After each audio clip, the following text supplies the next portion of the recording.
Hello, everyone. If you like what I'm doing here, please consider subscribing, liking, and commenting. It would really help the channel out quite a bit. Thank you very much.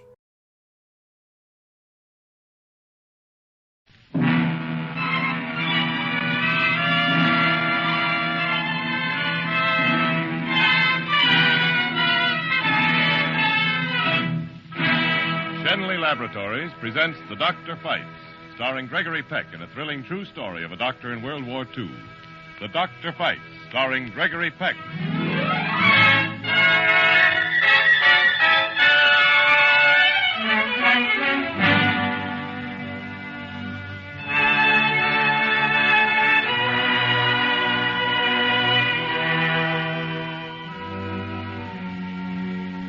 The eternal providence has appointed me to watch over the life and death of all thy creatures. May I always see in the patient a fellow creature in pain. Grant me strength and opportunity, always to extend the domain of my craft.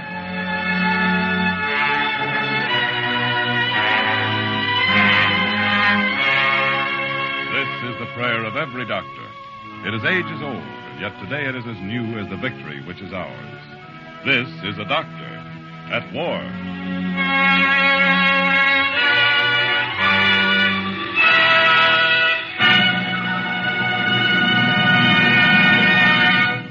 With the rest of America, Shenley Laboratories looks with great expectation toward the limitless opportunities afforded by peace. Opportunities for bettering the lot of all mankind. Much has been said of the material benefits that will accrue, the time-saving, labor-saving developments, which mean a more abundant way of life for a world at peace. What then of the life-saving developments? Gifts in the realm of healing, which mean for all a healthier way of life. One of the greatest among these gifts of medicine is penicillin. Born of war, this promising drug will contribute much toward making a peacetime world in which disease and suffering reach a new and all-time low. Shenley Laboratories is proud that it has had a share in the fulfillment of that ancient dream.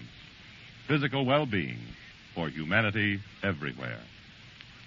Tonight, Medicine for the Enemy is the true story of Lieutenant Commander Harry Joseph. We will meet Lieutenant Commander Joseph in person later in our program.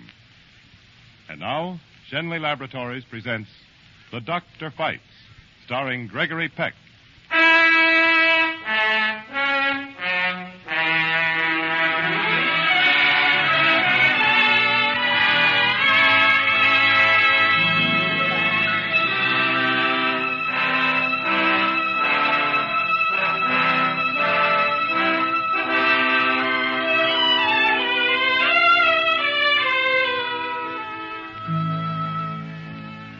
Every doctor returns from combat duty with stories of heroism, bravery, and sacrifices. But there's always one story, one special story. He knows he'll remember long after all the others are blurred over by time and distance. Well, this is my special story.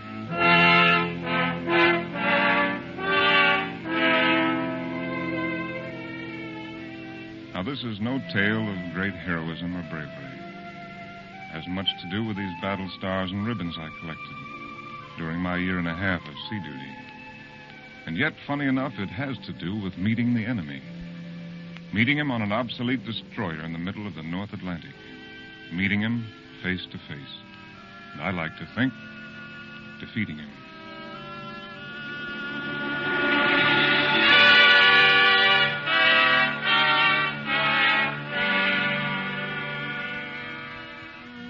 The destroyer was the USS Osmond Ingram.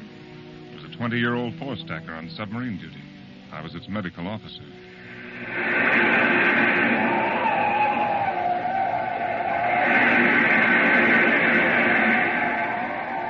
I remember that certain December morning in 43 because it was calm for the first time in 3 weeks. I was lying on my bunk listening to the news over the ship's loudspeaker system. Secretary of the Navy, Frank Knox, announced today that while Allied shipping losses were on the increase, supplies to England are at a... General quarters. That meant the sub we'd been trailing for 3 days was picked up again. I could hear the ash cans going off as I ran topside. And your back.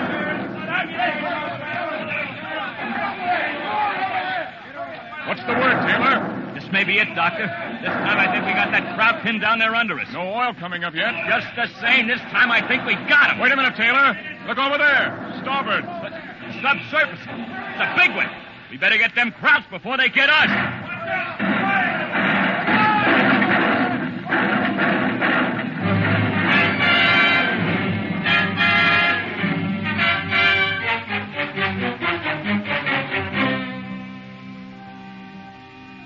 We got the sub all right. But before it rolled over like a sick whale, 2 of our men were killed and 5 injured. And from the water, we pulled 13 survivors from the submarine. 13 Germans, whom I, as medical officer, had to tend.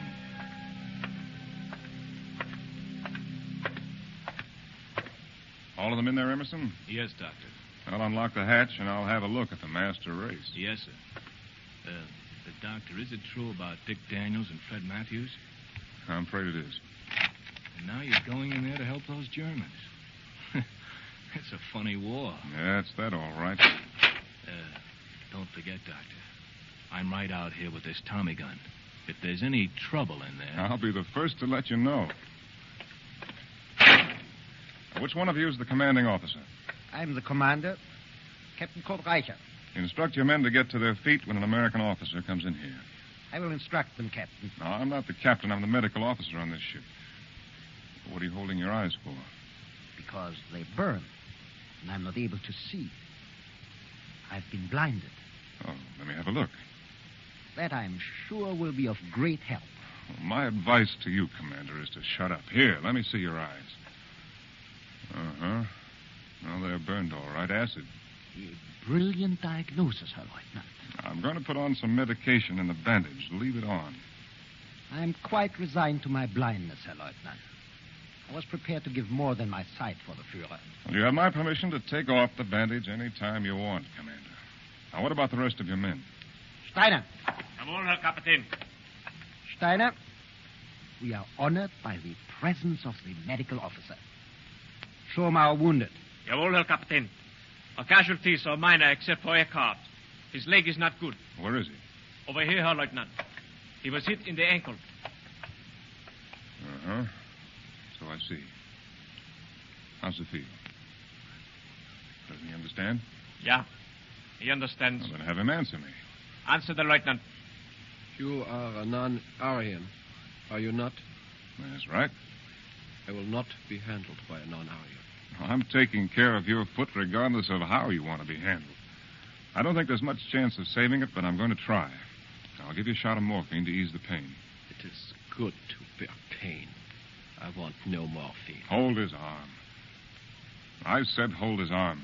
Take the morphine, Eckhart. For the present, we are the prisoners. For longer than the present, and don't forget it. There. Now, this will make him sleep for a while. I'll be back later. We'll look forward to your visit, Herr Leutnant. Must be fascinating to watch a great American doctor at work. I regret I can't see it myself. But of course, your miraculous bandage will fix all that, won't it?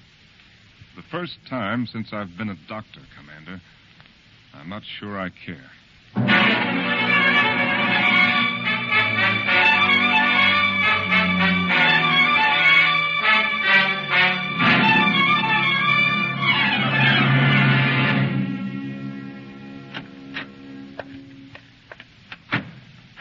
Hello, Doctor. What shape are the prisoners in? Oh, there's only 2 serious casualties, Captain. Commander's eyes have been badly burned by acid. There's a boy with his ankle shot up. Well, they're in your hands, Doctor. They're the dirtiest cases I've ever handled. Vicious, stupid. No. Not stupid, Doctor. Anything but. Look at this notebook that was taken off the executive officer. Thermodynamics and higher calculus. This is what the commander was carrying around with him. A book of philosophy by Nietzsche. Oh, I'm sure they're the flower of Germany. Sit down. Have a cup of coffee with me, Doctor. You seem pretty upset. Thanks, Captain Miller. I am. There's cream in that pitcher. Now, what's bothering you? Will you be able to save the sub-commander's eyesight? Well, that's what I came to see you about, sir. Why me? His eyes can be saved if the burn doesn't become infected. Maybe I can save the boy's leg, too, if I can stop infection there.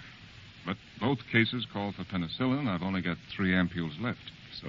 Well, what if one of our own men's injured before we get back to Fort? And the only medicine that can save him has been used up on enemy prisoners. I don't think I'd feel very good about it. No, I don't think I would either. But it's up to you as medical officer to make the decision. You're the doctor.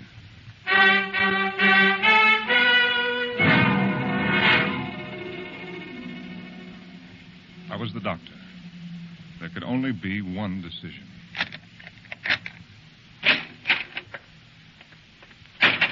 Achtung! At ease. From now on, I'm here as a doctor and not as an officer. So, we put down the gun and pick up the scalpel. Is that it? Sit down and take the bandage off your eyes, Commander. Ah. And now we are going to change bandages. This is magnificent, Herr Doctor. I'm going to do more than that.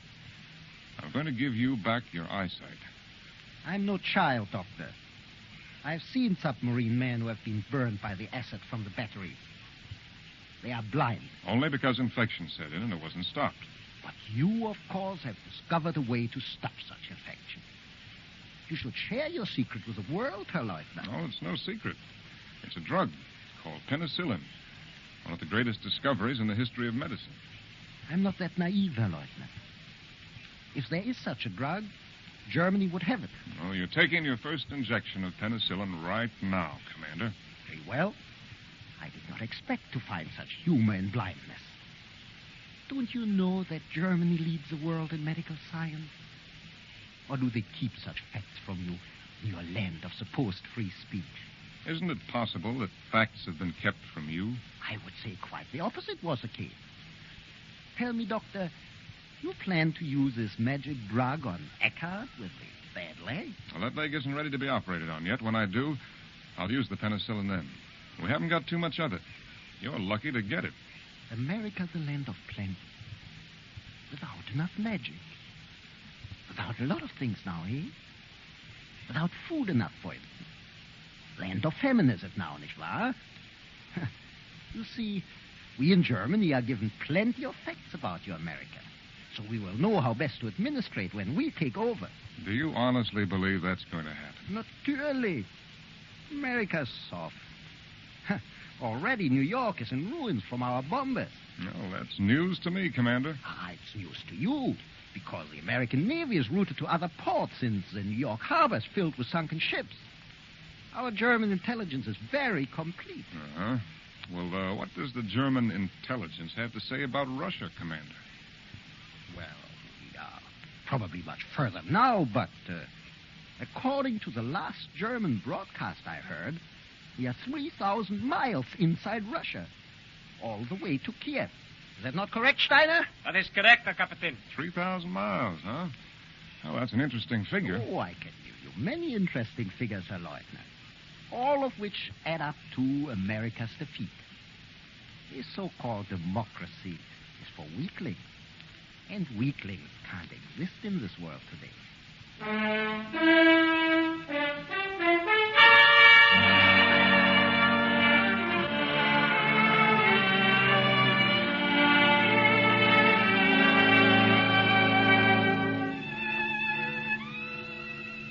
That night, under the cold North Atlantic sky, I stood on the deck and heard again the words of the German.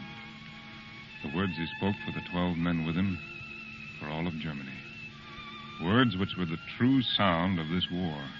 And I knew that he and every man in that compartment was sick, and that war and capture hadn't cured them. They were sick not in their bodies, but in their minds, which were infected with prejudice, ignorance, and lies. They were sick with a deadly disease, and I was their doctor. Perhaps it wasn't in my province, but standing on the deck that night in the middle of the Atlantic, I decided that as a doctor I must try and cure my patients. Try and administer a medicine which would combat their disease.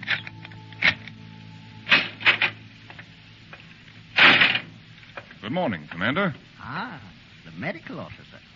Did you come with more of your magic drug or to get more facts? Well, there was just one or two of yours I wanted to check up on. I thought this map might help. Which, unfortunately, I'm unable to see. But I'm sure another injection... Well, your men can see the map. Steiner, the rest of you men come around this table. Now, look at this map carefully. Is it a true map? Examine Germany and see if it's all drawn correctly to scale. Yeah. It looks true. There's Berlin, Karlsruhe, Stuttgart. They all seem right. Well, you told me yesterday that the German radio announced your army was at Kiev, 3,000 miles inside Russia. Steiner, take this ruler and measure how far Kiev is inside the Russian border. Go on, take it. Here's Kiev. Here's the Russian border. I make it out to be about 3/4 of an inch. And according to the scale of the map, how far is that in miles? It's approximately 150 miles. I don't understand this. The announcement clearly said 3,000 miles, and yet this map looks correct. It's correct, all right. A regulation United States Navy map. Obviously, there's some trick being played on you. That's right, Commander. But the trick was played a long time ago. And in your country.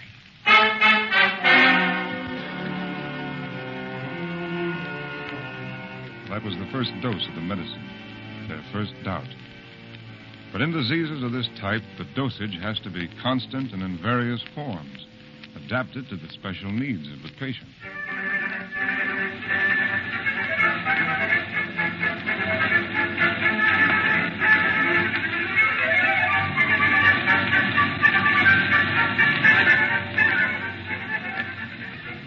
This music on the loudspeaker is beautiful, Doctor. Beautiful, but I do not recognize it. Who is the composer? A German named Mendelssohn, Steiner. But according to your Fuhrer, you shouldn't listen to his music because Mendelssohn was a Jew.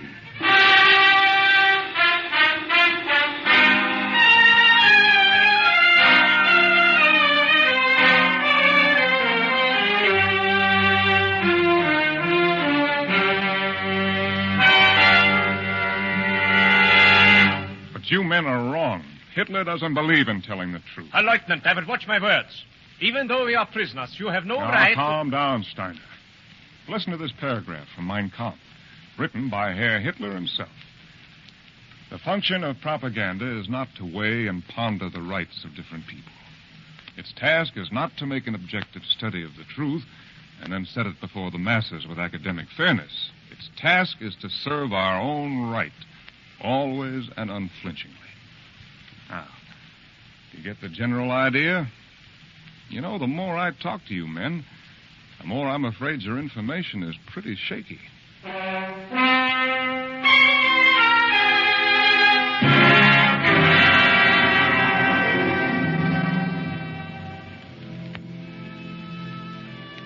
Doses of truth backed up by facts.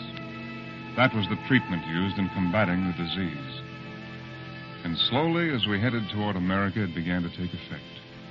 But, like all cures, certain patients showed a greater resistance to it than others.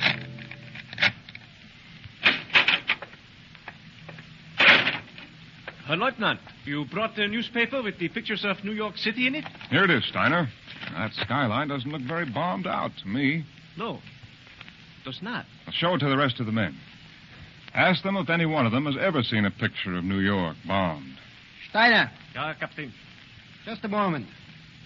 Men, come here.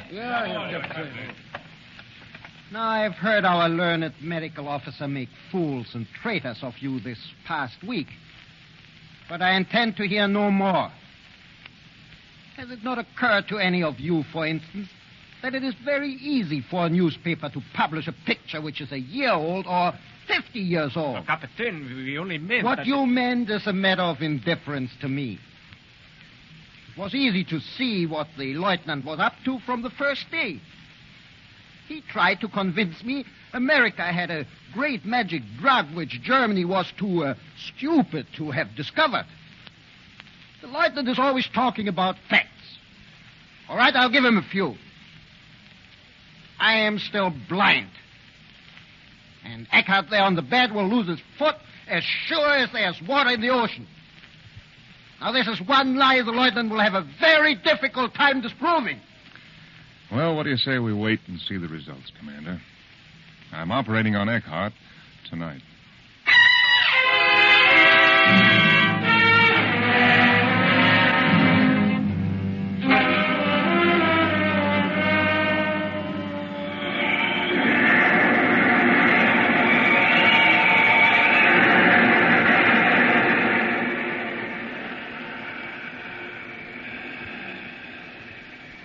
He's under, Doctor. Right, Taylor. Make sure those straps are tight. I don't want him rolling off the table.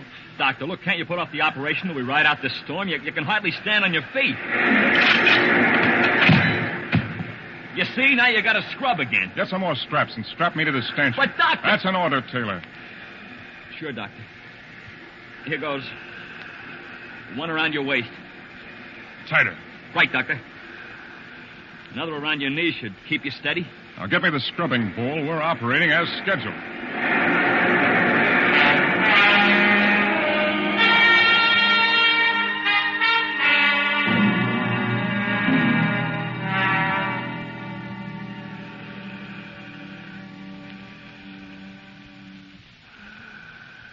Give me the bayonet scalpel, Taylor. Here, Doctor. You think it can save us, Foot? If it can be done, I'm going to do it. I'll bring down that light right to the wound. The way you're working, you'd think it was one of our men. How much penicillin's left? Just one ampule. Well, start giving it to him, Taylor. It was never used for a better cause.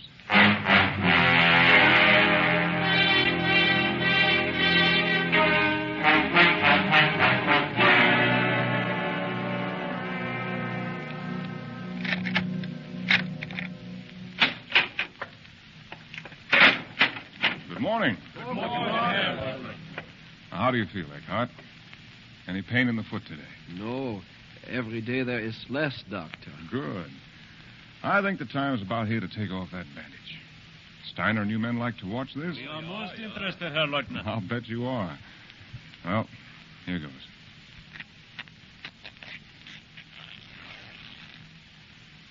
And there it is.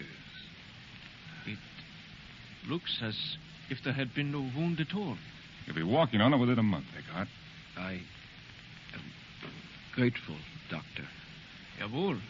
We are all grateful. Herr Kapitän, did you hear the Lieutenant? Eckhart will be walking on both feet soon. Oh, this is excellent, Herr Lieutenant. More of a credit to your surgery than to the magic drug, is it not? There's only one answer to that remark, Commander. Come with me. I have permission to take you up on deck.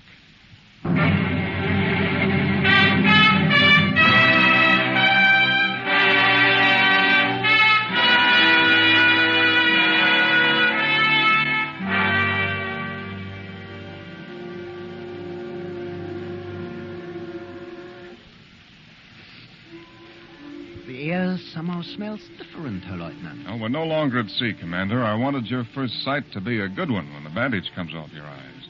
You have great faith in your magic drug, haven't you? Let's try it and find out. There. Open your eyes, Commander. Open them good. For the first time. I can see, Lieutenant.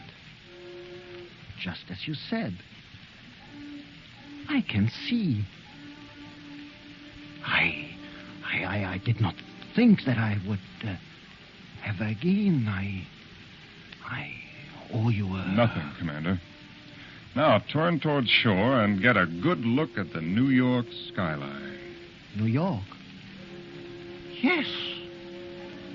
There it is. New York. There have been no bombs here. Herr Lieutenant. Yes, Commander. We didn't know. Any of us. We were kept in ignorance. In darkness. I apologize.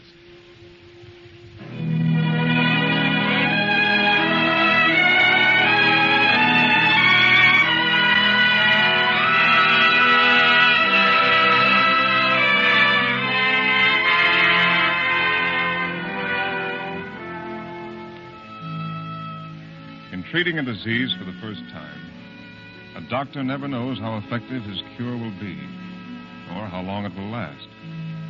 But that day, as I said goodbye to the commander and his men, I hoped that my cure would be permanent.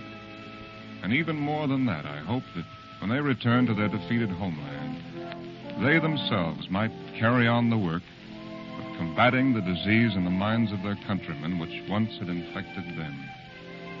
That, in truth, was the antitoxin for fascism.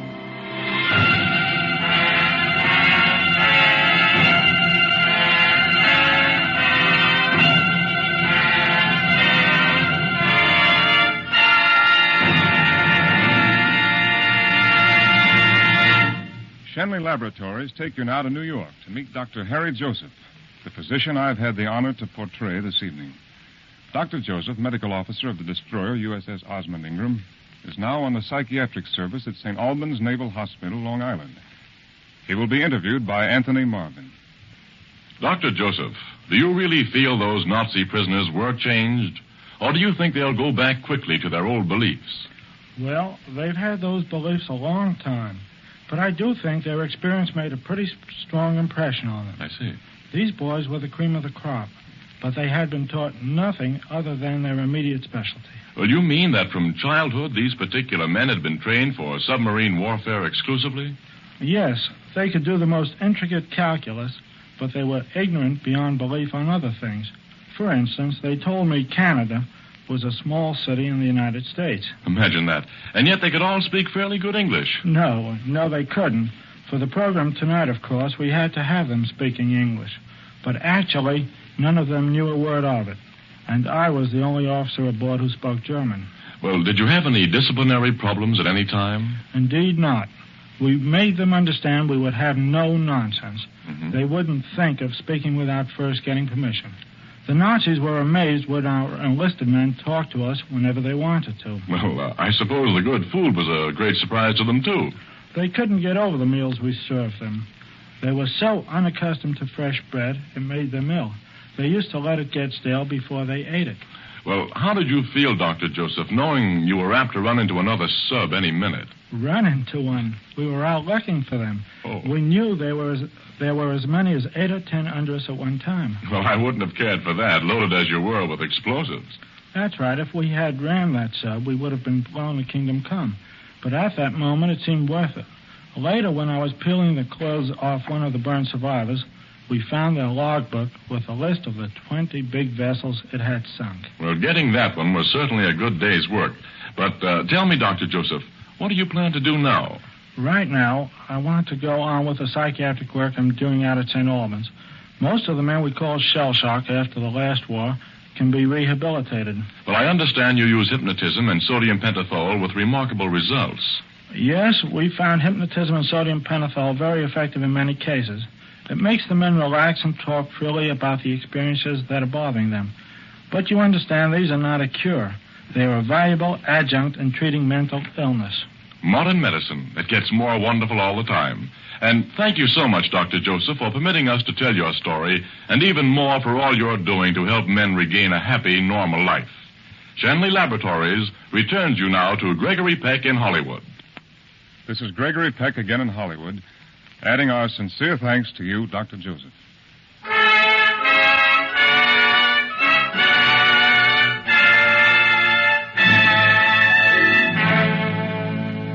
Shenley Laboratories, maker of penicillin Shenley, dedicates this program to the 180,000 American doctors and their continuing battle against disease. Wherever, whenever it is needed, in quantities unobtainable little more than a year ago, penicillin is now available to these doctors to aid them in the cause of healing. It is a tribute to American manufacturing enterprise that so greatly increased quantities of this valuable drug are now on the market. Shenley Laboratories is proud to have played a part in the expansion of penicillin production, and in closing makes this pledge. In the same spirit of research for ways to benefit mankind, Shenley Laboratories will continue to work toward new developments, new products, which may well mean for thousands a more abundant life in the years to come. This is James Wallington reminding you to listen next week over these same stations at the same time when Shenley Laboratories will present The Doctor Fights, starring George Brent in the thrilling true story, Hero Without Medals. Tonight's Doctor Fights was written by Don Ettlinger, with music by Leith Stevens, and was produced and directed for Shenley Laboratories by D. Engelbach.